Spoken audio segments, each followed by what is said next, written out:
আসসালামু আলাইকুম রহমতুল্লাহ। এই দেখতেছেন আমাদের মহিষণ ভাই, উনি নিয়ে আসছে আনারস খাওয়ানোর জন্য। উনি আমাদের সদ্যীয় ছোট ভাই মহিষণ ভাই। আর কাপ্তাই লেক্স শুটে যারা আসবেন, একদম ন্যাচারাল কেমিক্যাল ছাড়া আপনারা আনারস, বিনির চাল, আদা, এই যে এই পণ্যগুলি পাবেন, খেতে পারবেন একদম ন্যাচারাল।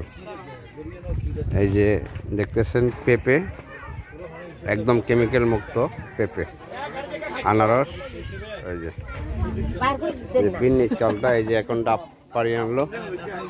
এই যে এটা একটা বাজার, যারা ঘুরতে আসবেন সুন্দরভাবে এগুলি ক্রয় করতে পারবেন। এই যে একদম ন্যাচারাল পদ্ধতি, কোনো কেমিক্যাল ছাড়া।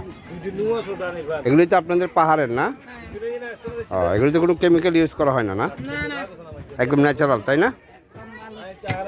আচ্ছা, দেখ, সকলে ভালো থাকবেন, লেক শুটে আসবেন কাপ্তাই। আর ওই যে আমাদের এই মহিষণ ভাই, উনি এটা এই পাহাড়ি এরিয়ার যে উক্কা বলা হয় আর কি, উনি এটা সেবন করতেছে। ভাই এটা খাচ্ছেন যে কিরকম লাগতেছে, ফিলটা কিরকম পাচ্ছেন? তাই না? আচ্ছা, ধন্যবাদ।